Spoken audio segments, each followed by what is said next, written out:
Simmering diplomatic row between India and Canada has flared up once again. Both nations have now declared the expulsion of diplomats amid allegations that Indian government agents were involved in activities that jeopardized the safety of Canadians. Well, that's what Canadian government is saying at this point. Well, India and Canada have now engaged in a tit-for-tat expulsion of diplomats. India has ordered 6 Canadian diplomats to leave the country by 11:59 p.m.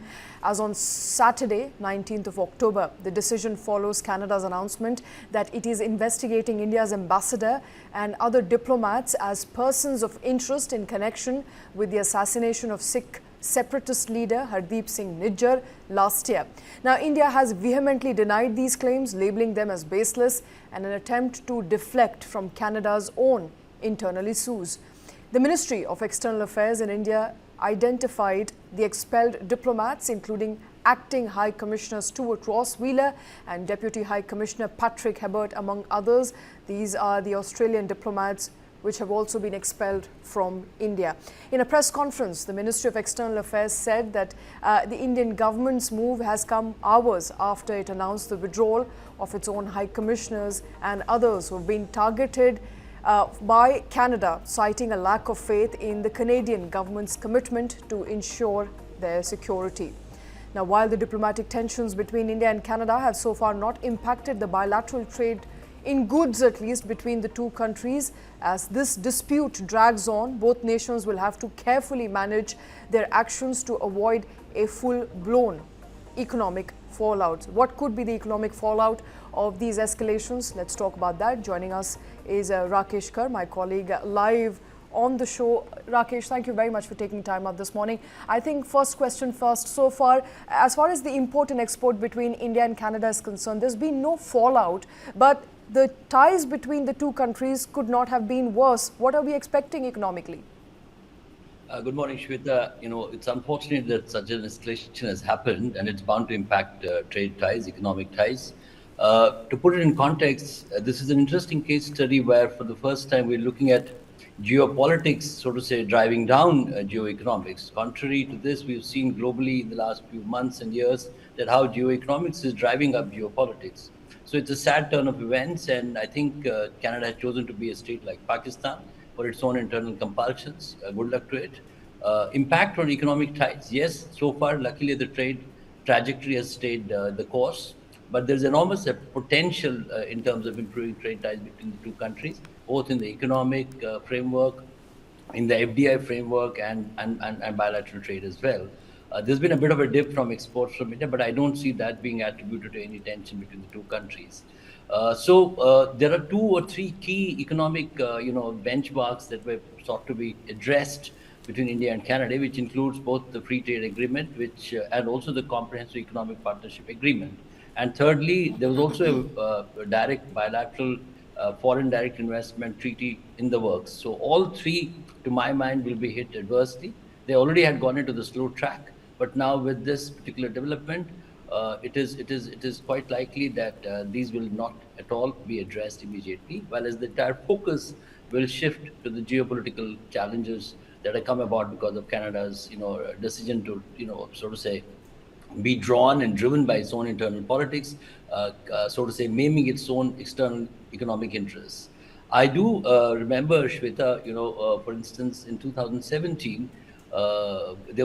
We did a global natural resources conclave where Canada was the country partner, and it witnessed a large-scale delegation from the Canadian side, both at the government at the corporate level and also from the Indian government side. And the mood was buoyant, and there is enormous potential, especially in the natural resources sector, between these two countries to explore. India is largely an importer of natural resources, as we know, and also even if we have to leverage our own strengths, we need external expertise in technology, in capacity building. That's where Canada, as a global leader in natural resources, was a great fit. Right. So from 2017, when we did this summit to now, it's quite a downhill journey.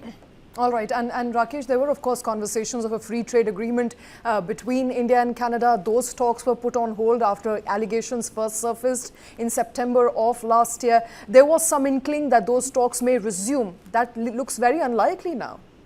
Very unlikely. I think we have hit a relationship pause, and it's similar to what we did with Pakistan. I don't see any country where we have had such a turbulent relationship. Even with Bangladesh, where we had such a tumultuous turn of events, India and Bangladesh stay committed to, I think, all aspects of growth and development. But here is this case where the promise stood so tall, but it has been dwarfed by Trudeau's own internal politics and their ability to support extremists who are separatists, who are not aligned with India's interests and national security. So I think it's good India has lost no time to take reciprocal action. And also, it comes at a cost, which is sad, the economic relationship between these two countries.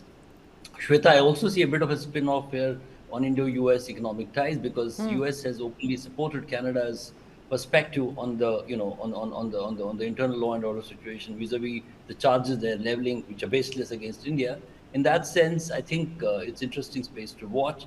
Then another dimension is the Indo-Pacific, trade and economic trajectory. All these, to my mind, Shweta, would stand to be derailed. All right. Absolutely. And before I let you go, Rakesh, I think one of the fallouts that we saw last time was India stopped issuing visas for people who are hoping to go to Canada. Now, we do send a large number of people to Canada by the way of our workforce.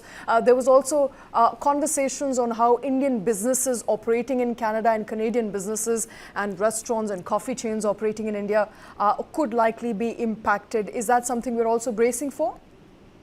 No, I think Government of India and Government of Canada should both address that immediately and dealing the two things. There is a sizable Indian population. Many of our friends, relatives are settled in Canada. They have chosen to see Canada as a destination where they can have a quality of life. But similarly, businesses between India and Canada, Canadian companies coming to India, I think barring the core economic ties, people-to-people level relationships between the two countries should not stand to be impacted adversely. For that, both the countries will have to put in an effort, and I guess that should be a top priority, especially to assuage the feeling of large number of Indian students and professionals who have seen to use Canada as a base for their own growth trajectory. All right, Rakesh, thank you very much for taking time out for joining us on that very important developing story. Thank you, Shweta. Let's now quickly listen into Justin Trudeau. In fact, hours after that expulsion of diplomats from India, the Australian diplomats from India, Justin Trudeau convened a press conference. He spoke to people of Canada about his decision to further strain the ties between the two countries. When I spoke with Prime Minister Modi at the end of last week, I highlighted how incredibly important the meeting between our national security advisors in Singapore this weekend was going to be. He told me that he was aware of that meeting. I impressed upon him that it needed to be taken very, very seriously. I think it is obvious that the government of India made a fundamental error in thinking that they could engage in supporting criminal activity against Canadians here on Canadian soil, whether it be murders or extortion or other violent acts. It is absolutely unacceptable for any country, any democracy that upholds the rule of law. That is why we have taken such significant measures, why the RCMP chose to come out today and disrupt the pattern of Indian diplomats collecting through questionable and illegal means information on Canadian citizens that were then fed to criminal organizations that would then take violent actions from extortion to murder against Canadians. No country, particularly not a democracy that upholds the rule of law, can accept this fundamental violation of its sovereignty. Canada fully accepts and respects the sovereignty and the territorial integrity of India. We expect India to do the same. In this case, they did not. I had